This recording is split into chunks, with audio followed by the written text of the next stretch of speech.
Steaming की जब बात आती है, स्टीमिंग को जब रिड्यूस करने की बात आती है, तो अक्सर एक सजेशन दिया जाता है कि अगर आपको स्टीमिंग को रिड्यूस करना है तो आपको बच्चे को डाइवर्ट करना है। डाइवर्ट करने का दूसरा मीनिंग ये भी है कि उस जो पर्टिकुलर स्टीमिंग बिहेवियर बच्चा कर रहा है, स्टीमिंग आपको पता है जो रेपिटेटिव बिहेवियर होते हैं हमारे बच्चों के डिफरेंट सेंसरी इशू के रिगार्डिंग, जैसे हमारे जो विजुअल स्टीमिंग है या फिर ऑडिटरी स्टीमिंग है या फिर ओरल मोटर सेंसरी इशूज़ होते हैं या फिर टैक्टाइल सेंसरी इश्यूज होते हैं, इनको टैकल करने के लिए जो बच्चा रेपिटेटिव मूवमेंट्स करता रहता है, रेपिटेटिव बिहेवियर उसका होता है, उसको हम लोग पर्टिकुलरली स्टीमिंग कहते हैं। जैसे बच्चे हैंड फ्लैपिंग करते रहते हैं, रॉकिंग करते रहते हैं या फिर कॉर्नर से देखते हैं या फिर ऑडिटरी को सेटिस्फाई करने के लिए वो मुंह से शाउटिंग करते हैं बहुत ज़्यादा, या फिर ओरल मोटर सेंसरी इश्यूज हों तो कई बार बच्चे हर चीज़ को मुंह में डालते रहते हैं बार बार, या फिर हर चीज़ को वो स्मेल करते रहते हैं। तो ये जो कुछ बार रेपिटेटिव मूवमेंट्स जो आपको देखते हैं, ये जो होते हैं वो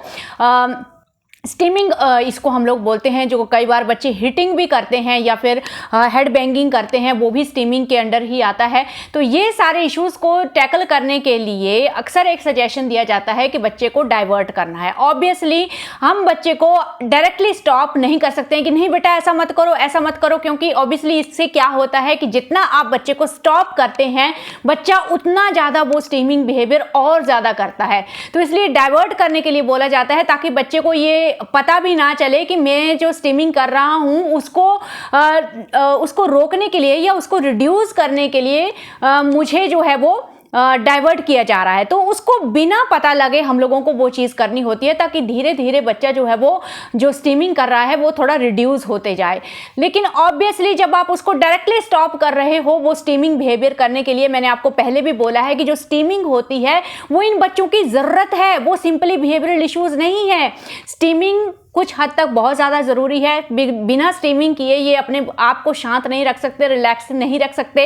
लेकिन स्टीमिंग दो तरह की होती है। एक स्टीमिंग होती है हार्मफुल, जिसको बच्चा खुद से डिस्कवर करता है ना, तो कई बार वो चीज़ हार्मफुल भी होती है। और एक स्टीमिंग होती है सेफली, जो हम बच्चे को सिखाते हैं, तो उसी को हम लोग बोलते हैं सेंसरी डाइट।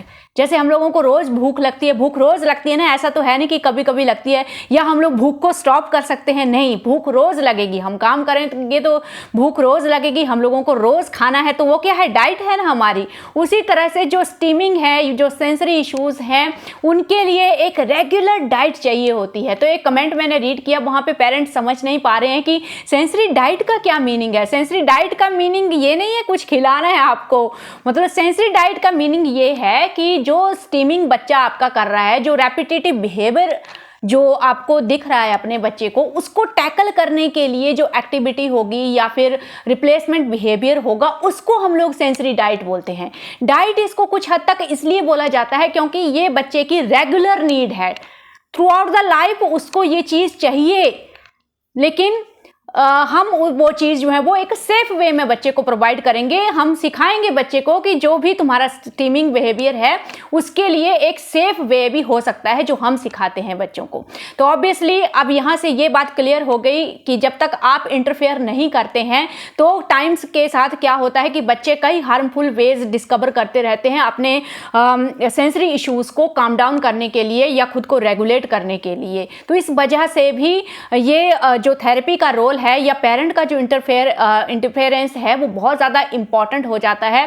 बिकॉज अगर आप इंटरफेयर नहीं करेंगे तो बच्चे में ऑटोमेटिकली कई जो रॉन्ग बिहेवियर हैं और कई हार्मफुल बिहेवियर हैं वो पनपते चले जाते हैं और धीरे धीरे कंडीशन जो है वो ख़राब होती जाती है। तो इन चीज़ों को टैकल करना बहुत ज़्यादा ज़रूरी है। अब मैंने आपको पहले भी बोला कि डाइवर्ट करना तो ठीक है।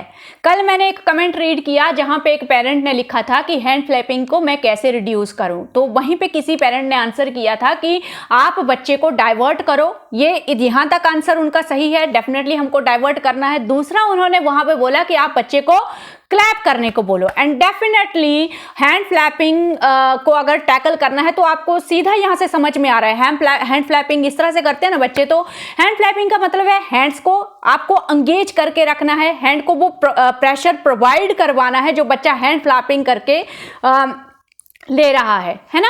तो यहाँ पे हैंड की एक्टिविटीज आपको करवानी है। अब क्लैपिंग यहाँ पे थोड़ा सा इसलिए रॉन्ग हो जाता है कि बार बार अगर आप हैंड फ्लैपिंग रिड्यूस करने के लिए बच्चे को क्लैपिंग करने के लिए बोलोगे तो धीरे धीरे बच्चा हैंड फ्लैपिंग के बजाय क्लैपिंग के ऊपर शिफ्ट हो जाएगा। लेकिन अगेन क्लैपिंग भी एक डिस्टर्बिंग बिहेवियर है, तो बच्चा हैंड फ्लैपिंग के बजाय बार बार क्या करेगा, क्लैपिंग करेगा।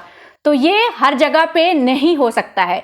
तो ये आपको दिमाग लगाना है कि जो चीज़ मैं डाइवर्ट करने के लिए दूंगी, यूज़ करूंगी, जो स्टीमिंग का रेपिटेटिव बिहेवियर का जो मैं रिप्लेसमेंट अपने बच्चे को दूंगी वो हर जगह पे सुटेबल होना चाहिए। घर में भी, सोसाइटी में भी, हर जगह पे वो सुटेबल होना चाहिए।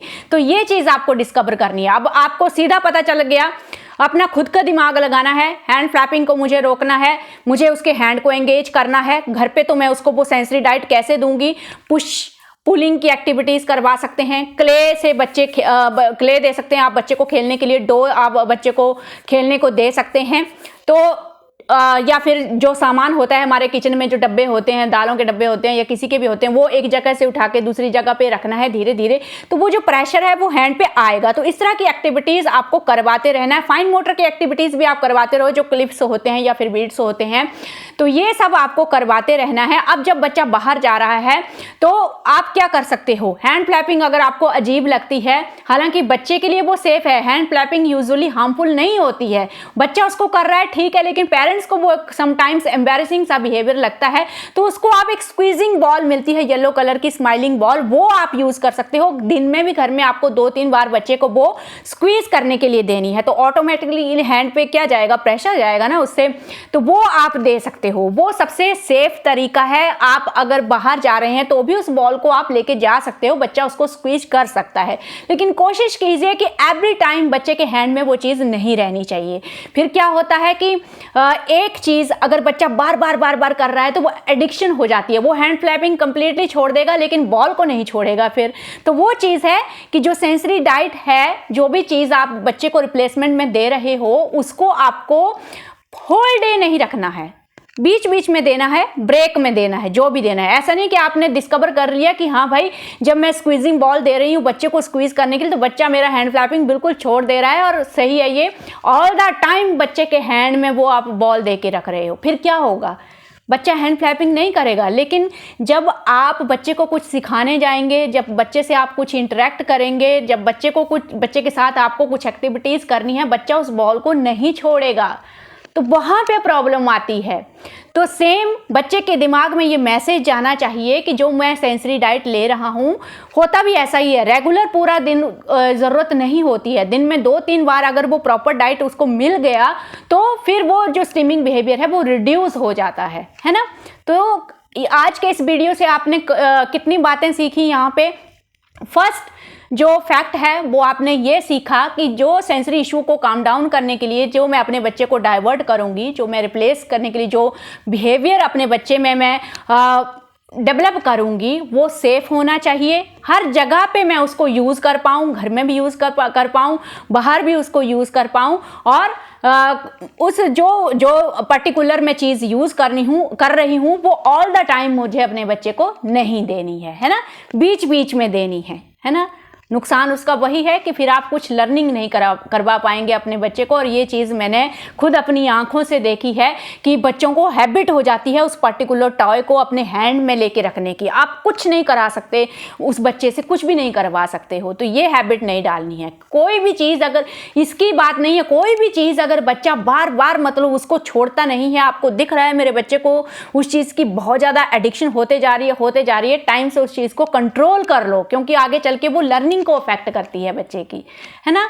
तो आई होप आपको हैंड फ्लैपिंग का तो पूरा आइडिया मिल गया होगा कि हैंड फ्लैपिंग में मुझको क्या करना है। और अगेन स्टीमिंग के लिए एक और फैक्ट कि स्टीमिंग को कंप्लीटली स्टॉप करने की कोशिश मत करो। थोड़ा बहुत दिन में फिर भी वो अगर हैंड फ्लैपिंग कर रहा है तो करने दो, उससे बच्चे को बेनिफिट होता है, आपका बच्चा रिलैक्स रहेगा, वो सेल्फ रेगुलेशन के लिए जो स्टीमिंग बिहेवियर होते हैं उसके लिए होते हैं। तो और हैंड फ्लैपिंग से तो किसी को कुछ नुकसान भी नहीं होता है, तो थोड़ा करने दो, उसमें कोई प्रॉब्लम नहीं है, लेकिन ऑल द टाइम बच्चा नहीं करना चाहिए उसको, है ना। तो ये चीज़ है। आगे से आगे और वीडियोज़ में हम लोग और स्टीमिंग, जो विजुअल स्टीमिंग है या ऑडिटरी है, उनको भी धीरे धीरे हम लोग डिस्कस करते जाएंगे। सो मिलते हैं नेक्स्ट वीडियो में नेक्स्ट टॉपिक के साथ।